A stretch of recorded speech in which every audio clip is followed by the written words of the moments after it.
Here we go, all the way back to the beginning. The 11th century. If you even thought heresy was bad, many people accused of it were burned at the stake as a result.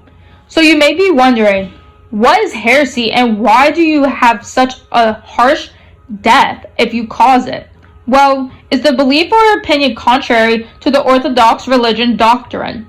So in other words, it's saying that if you have a belief or opinion that doesn't agree with the church and you try to disagree or argue with it, you are a heresy, you're causing one, and you will be burned at the stake for it. So our heresy is Nestorianism. Nestorianism doctrine says that there are two separate persons, one human and one divine, in the incarnation of Christ. So as we are taught in school and in church and hopefully in our homes, that there are one person, Jesus, who was the Son of God and also came down on earth in human form. Well, our heresy says that wasn't true. That there is a Son of God and there's a human form, yes, but they weren't just Jesus. It was a Jesus and someone else. When did Nestorianism arise? Nestorianism first arose in around 431. Nestorius, an early bishop of Constantinople, had views on the nature and person of Christ, which ultimately led to the calling of Nestorianism. Nestorianism was first condemned at the church councils of Ephesus in 431 and then Chalcedon in 451. Who supported and promulgated Nestorianism? At first, Emperor Cyril of Alexandria and his wife supported Nestorius and his teachings.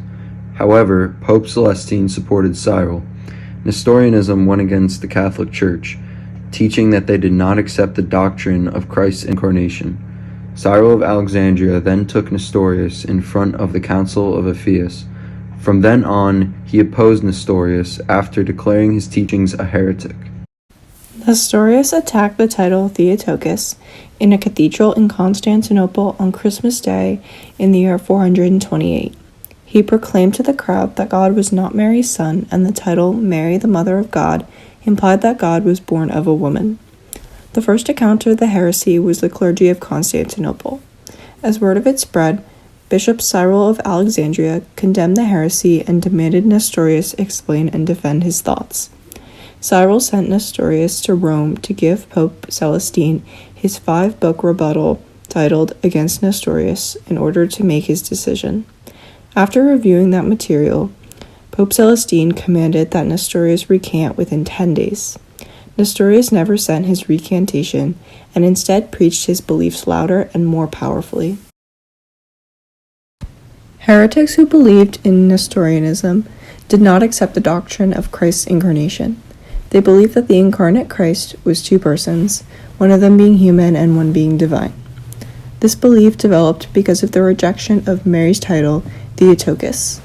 These heretics argued that this title insinuated that Mary was the mother of God, when really she was only the mother of Jesus. Unlike our heresy, the Catholic doctrine asserts that Christ is one person who is both human and divine, and it is taught throughout the teachings of the Church. How did the Church counter this heresy, you may be wondering? Once a whole church and as a unit started to separate into two. One became the East and one became the West. The East churches, or the Eastern churches, consisted of the Persia churches, which practiced this heresy, while the Western churches did not. When teachings came out, the bishop declared the churches of the East independent from the Western churches. Some examples in our everyday life of the Eastern Church are Byzantine Catholics and Orthodox, while the Western Church is Roman Catholic, which we practice today, not only at our houses, our homes, but also in our school. So, you may be wondering, is this heresy practiced today in 2020? Well, of course it's going to be practiced today. It has been around for a very, very long time, even though it is not practiced as largely as it once was. There are small groups today practiced throughout Iraq, India, Syria, Iran, North and South America. It was also extremely practiced in the Persia church like before. So there are still some areas where the Persia churches are represented and this heresy is practiced. It was adopted by them to prove to their followers that their religion was nothing similar to the Romans, especially to the people that converted to the religion because they disliked the Roman religion so much. So yes, there is very small groups of people today practicing this heresy throughout the world.